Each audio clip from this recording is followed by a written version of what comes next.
Did he? I'm going to start streaming. It's about 5 seconds. 5 seconds. Oh, that's passing quickly. This keeps me so we don't go. We don't. It's a half hour. Right. Shabbat Shalom. I'm Rabbi Robert Barr, and you are? Oh, first Shabbat Beit Halachmi. Well, welcome, Rabbi as well. So I am. So I'm really delighted here that we're able to share the Shabbat service. We're going to share together. We're going to chat together. We're going to have a conversation like we've done in the past. I'm delighted that there are those of you who are sharing this experience online with us. We'll talk in a minute. We're going to begin with a reading, and then I'll sort of give some background and fill this out. Let the Sabbath be a time for believing in what could be and seeing with new eyes. In this serious world, let us take ourselves less seriously. In these harsh times, let us listen for a soothing word. While the world around us unfolds in an instant, let us judge each other a little more slowly. Let the Shabbat shine a light into a corner of ourselves where hope is renewed. Let us remember a reason to be joyful, a way to be gentle.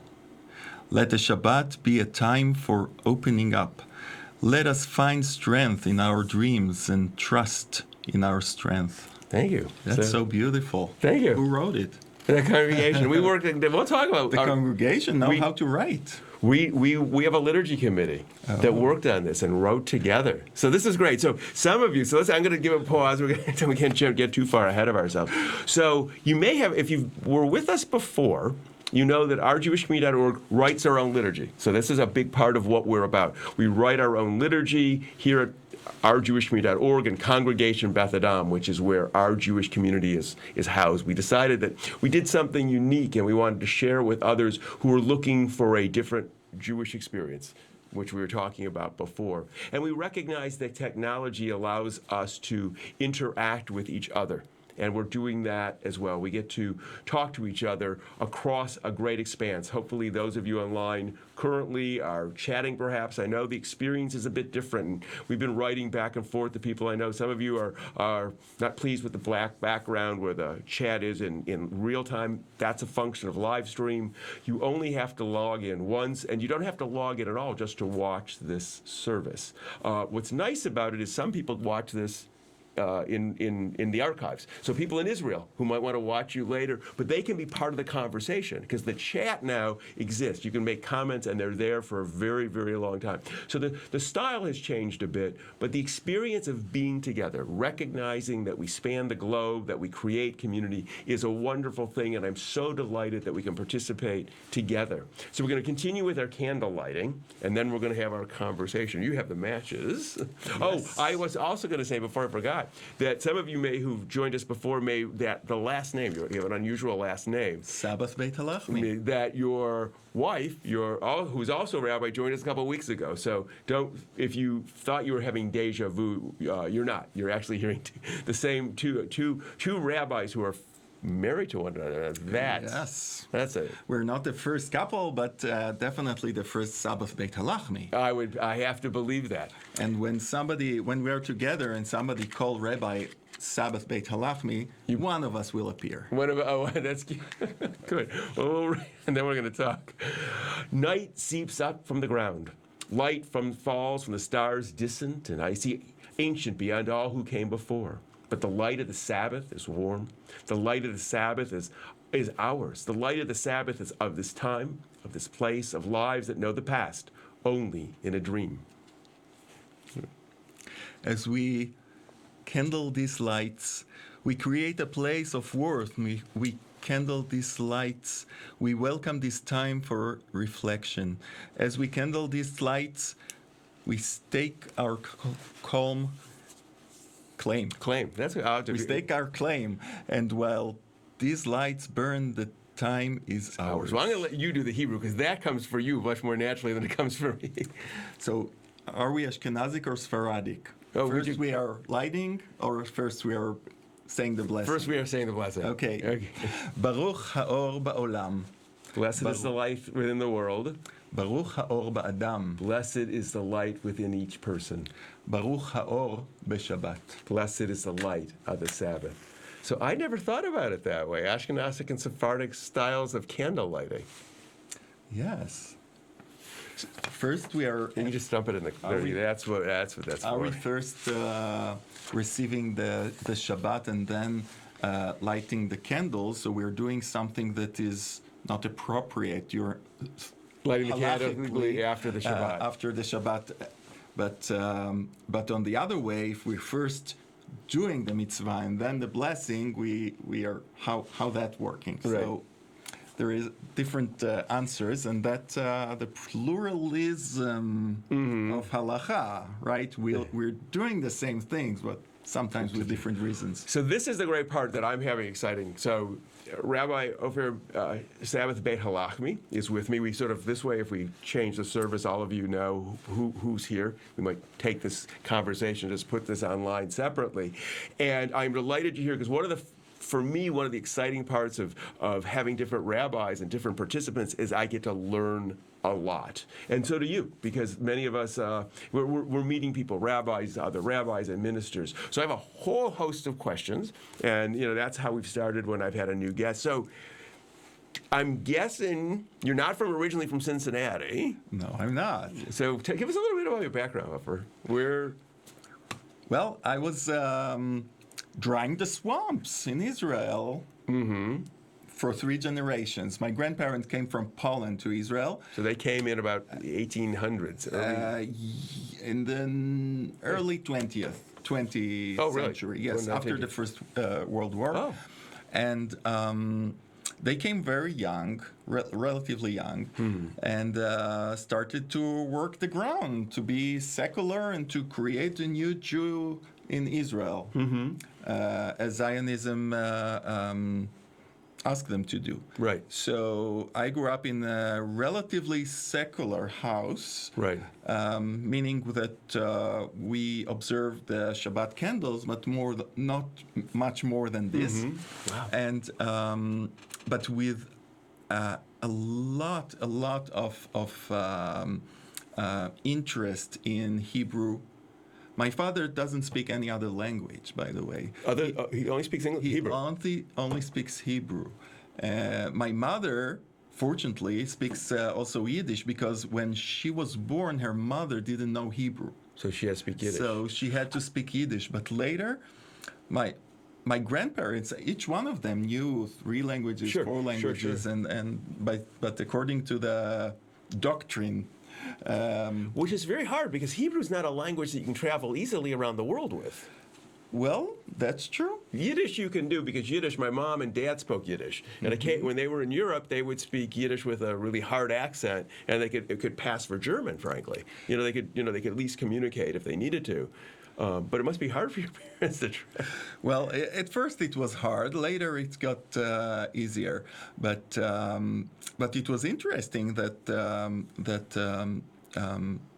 my parents were so devoted to the Hebrew that every word that we said incorrectly, my mother immediately corrected us. Or even when we asked, what does it mean, this word? She never answered us. She always went and opened the dictionary Wow. and showed us the meaning of the word. So relatively, I have good Hebrew, and I'm still,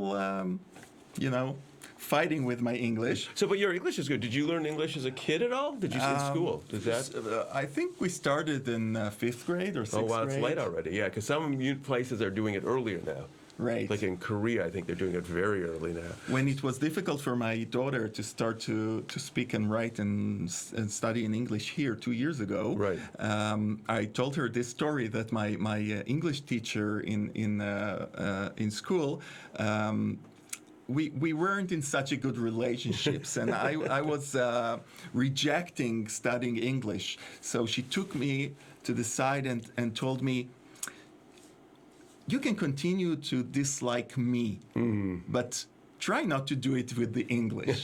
And I remember that because it's not about that. And I'm very curious person, so I need to learn That's all great. the time. That's exciting. So you grew up, you were telling me, in a little town in between Netanya, which is for a lot of folks, Netanya is not a town they would even know. Tel Aviv and Haifa. So you're on the Well, between Tel Aviv and Haifa, it's a lot of space. Or between two smaller cities, between Netanya, which is beautiful I love that. city That happens to be on the shore. I know of the Netanya well. I've been there Mediterranean quite a bit. Sea. And Caesarea, people know maybe about Caesarea. So Caesarea is a Roman ruin city. It was a port city. If you do a Google search, the amphitheater is still being used there for concerts. It's beautiful, and the city of Hedera, which is very little next to Caesarea, Right. near Caesarea. But what's important that between these two cities there is a region that's called Emek Hefer. What's that mean in English? Emek Hefer, the valley of Hefer. Hefer, yeah. Hefer is after the name of a family from the Second Temple. Really? They were. It's one of the regions that brought food to Jerusalem. Wow. And because my grandfather was the one of the 12 pioneers that came, the Jewish pioneers that came to dry the swamps Right, there, right. we are very proud to be there. That's and right. My parents still live there. That's great. So this is part, and maybe not tonight, but that's part of the conversation about sort of that experience of early Zionists who were going to Israel and really transforming the land. That you're tied into that. And I know we were talking. Rachel said it that your family has a tradition about your last name, Beit Halachmi, that it has a long urban legend associated with it. That's true. My grandfather, my father's father, he was called, his family name in Poland was Weissbrot, which means Weiss, it's white or bright, Right. White bread. Bread, yeah, white bread. So I asked him, how is that white bread became Beit Halachmi, which is after the city of Bethlehem. Bethlehem, yeah. And he told me, actually, we are Hasidic. We have a Hasidic tradition that our family came from the family of King David. That his family name was Beit Halachmi too. Yeah. So that's why he chose this name. Oh, so he picked it. Got it. It's because he said so. But according to that legend, Right.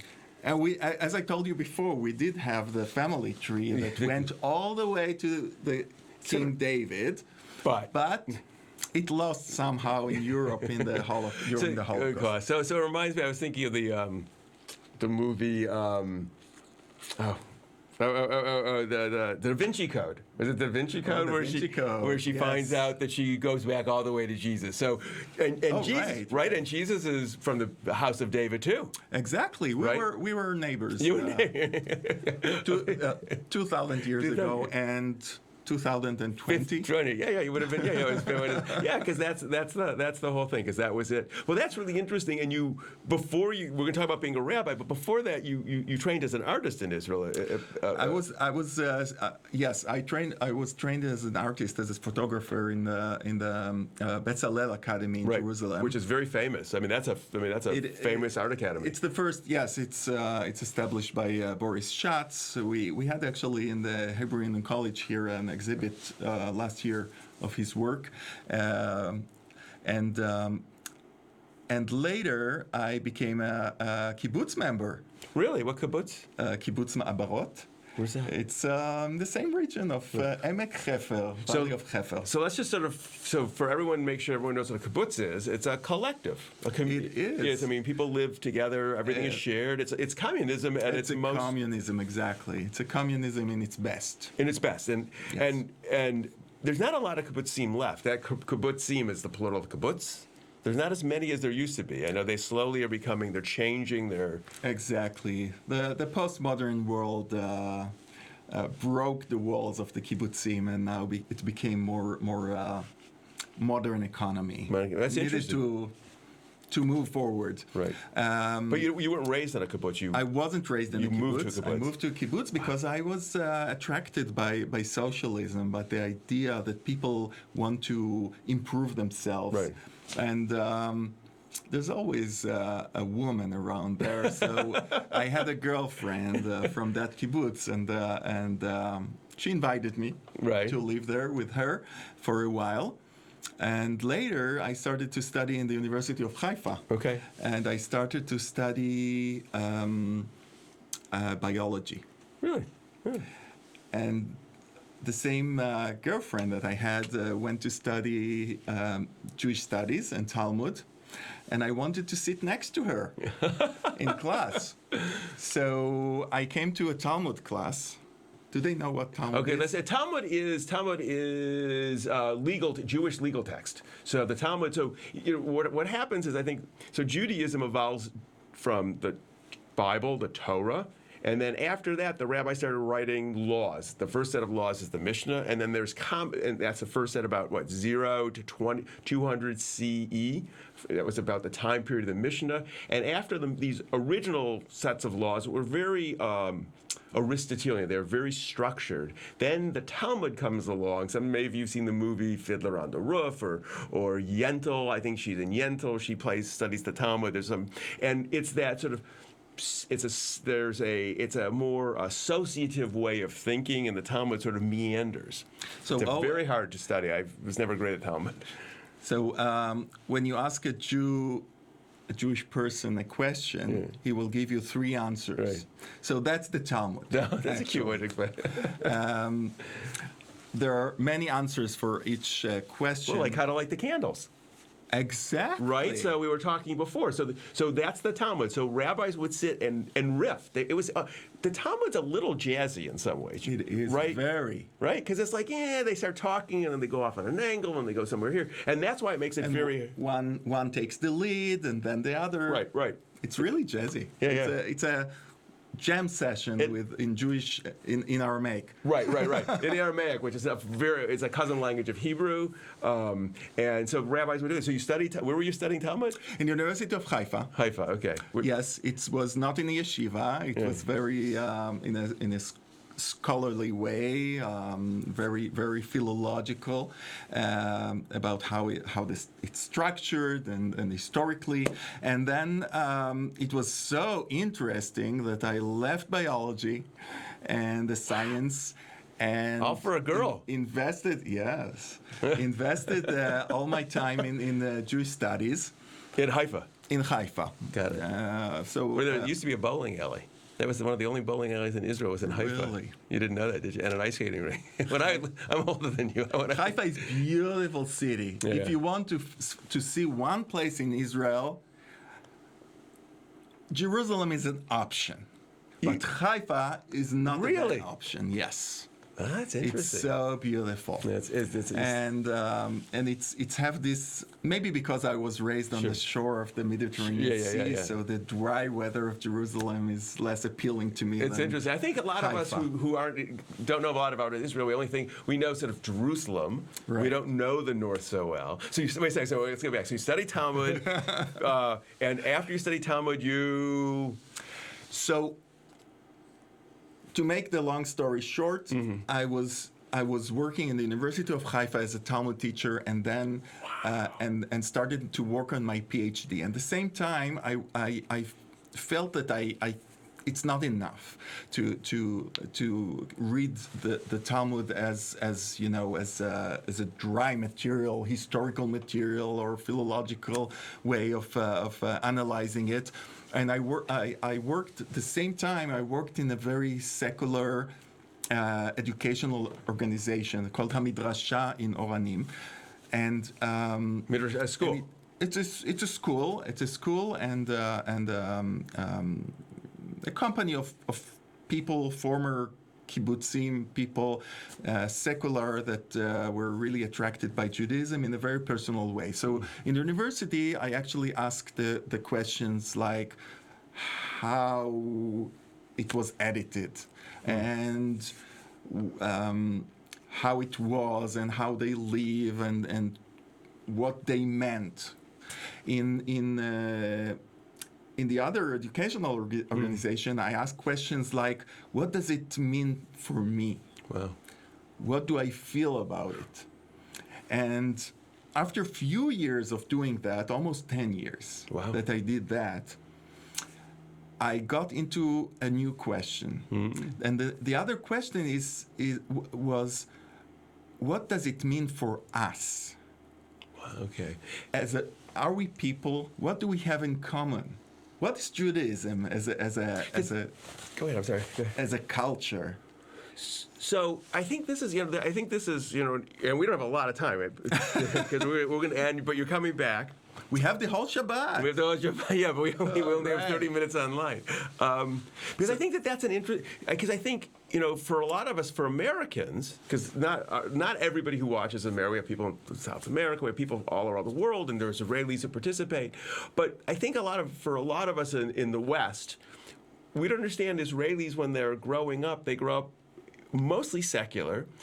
Jewish identity is not as clear as we would think it might be. It's not like every Israeli thinks of themselves as fully Jewish. Sometimes some of them say they're Israeli. They don't really study. You were saying you didn't do a lot with the holidays. As an American, we grow up as American, and you're Jewish. So so you got to explore Judaism a lot more. With many differences, I want to compare something. Okay. I hope it will not be too much, but let's say that I was born a boy, and all my life I act as a boy. And everybody react to me as a boy, and I was a male, and I got married, and everything was fine, and I lived all my life like that. Mm-hmm. This is one option, and this is what I say. Many of the Israelis are like that, both secular and Orthodox, observant. But if you're starting to ask questions on the way, what is my gender? Why? Is it part of society? Do I feel like that? Maybe I'm not. Maybe there are other options. So once you start to ask questions about the things that were obvious for you but not anymore, you're in a new path. Right. Even if eventually your answer will be like that or the same. So this exploration, I think I went through.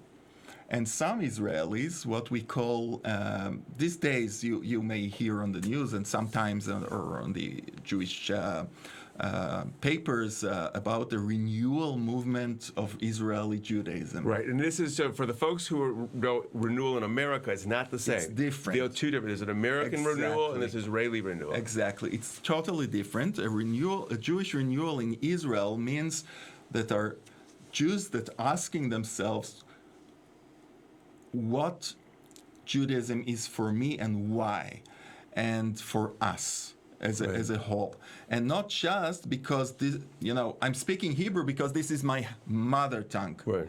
It's not a Jewish language. It's not Lashon Kodesh. Which means holy language. It's not a holy language. The land is our motherland. It's not a holy. Maybe it is. So once you're starting to ask, right, what does it mean for you and what does it mean for us, it's a new way of thinking about that. And this is a small portion of Israelis do that path. Because it's different than Zionism, which was a whole sense of peoplehood. Certainly the early secular Zionists, they saw being the Jewish people as a people, and the way to be normalized was to have a land. Right, because which was different than a religious identity, and I think this really does sort of capture one of the great Jewish questions, is that we really are an anomaly. We're both a people, and within the peoplehood of Jews, we have different ways to be religiously Jewish, and some Israelis are beginning to explore that because that's an option now. Exactly, Wow. And I must say that the Zionist pioneers had a benefit. Mm-hmm. They wanted to be absolutely the opposite of their parents. A lot of people do, right? So this is a privilege to come to a new country and to create a new state with a new concept, with new ideology. And we're still working on that. Cool. Well, we're gonna draw this to a close. I am so excited because I have. What I've been doing is I keep on writing questions when I get to talk with people who I'm meeting. Really, we've met before, but really at services. So you're coming back. I can't remember what date, but we're going to talk about what is it like to be a rabbi in Israel, pluralism in Israel, because Israel has this tension between those who are observant Orthodox or ultra-Orthodox. And maybe why Mordechai Kaplan is connected to all this. Oh, kids! Well, we're definitely gonna do Mordechai Kaplan. He made it into my Yom Kippur sermon. So if you haven't watched my Yom Kippur sermon, I talked about heretics and how heresy in one age becomes normative thinking in the next. And Kaplan was certainly one of those. So we have so much to talk about. So I'm delighted you're here, but we're going to pull this moment to a close and look forward to continuing the conversation that we've begun. We're going to talk about identity. We're going to talk about all these things, and Kaplan and liturgy, both in Hebrew and in English, and when do we say certain kinds of words and how do we use them. This is a book Ofer wrote. It's in Hebrew. We'll find the translation. El Halev. Means to the El Halev. Yeah. You can read everything in three ways, you know. Right, It's the God of the heart or towards the heart. I was going to ask which one. I was going to go towards the heart is how I read it. So we're going to talk about translations. We're going to do all these things because this is the dynamism of what we're trying to do here is really sort of bring out all these different aspects of Judaism and recognize that there isn't one way to be Jewish, and then one can be authentically Jewish in multiple kinds of ways. And the words we speak should be reflective of who we are or what we value, and bringing into Judaism the best of thinking. That's what I think our ancestors did. They were really, at one time, on the cutting edge. And oftentimes Judaism seems to have gotten a bit stagnant, so we're bringing it back into the cutting edge. We're going to continue with our challah reading. I will do this. And you get to do the Hebrew of it, because I loved how you read it. I love Israelis when they read Hebrew, because the sounds of Hebrew is so much more rich and textured when someone actually knows how to do it. I struggled when I was. You were talking about don't be mad at your teacher. I remember my Hebrew teacher, Mrs. Punt, who still remembers me. I was a terrible student. so if you have, I'm sure you were a brilliant oh, student. I was brilliant. Abba ba, which means father comes. Ima ba'a, mother comes. I still remember that from when I was in second grade. But we're going to do the challah reading now. If you have some bread, join with me. From the earth, a seed harbored in darkness, from heat and cold and wet and dry to wind and air and rain. Golden ground, flour from wheat, with water and yeast, active and alive. Always something saved. From the earth, sweetness and salt. From nature tamed, oil and eggs, mixed and rest and darkness and warmth, kneaded smooth, made right by touch. Hands that shape, mouths that want. From the earth, our challah, our warmth. Baruch amal kapenu. Blessed is the work of our hands. Baruch chazon ha'adam. Blessed is the vision of our minds. Baruch lechem haaretz. Blessed is the bread of the earth. And then if you have some wine or juice, we lift the cup together as a tribute to our past, as a blessing for our future. May the allure of its untold flavors beckon us forever to keep uncovering new branches, new roots that hold us together. Tonight, as we welcome the Sabbath, may we find time to spend in our own quiet company and listen to the calling of our hearts. Bruchim hachayim ba'olam. Blessed is the life within the world. Bruchim hachayim ba'adam. And so we say, L'chaim, the life. Blessed is the life within each of us. L'chaim. Ooh, it's sweet. It's juice. Ooh, it's too sweet. I put juice in, so I could drive when we drive home later. Next time I'll bring scotch. Scotch. We're going to do. We're doing a scotch tasting. It's a very rabbinic thing. Is scotch. So I'm really delighted you're here. So let me just make a few announcements. Next week is the beginning of the month. It'll be November 6th, I believe. We will do a memorial, so send in your memorial names to rabbi@ourjewishcommunity.org, or you can post them on our Facebook page. We will put a post up probably Wednesday of next week, so you can send in memorials so we can have those.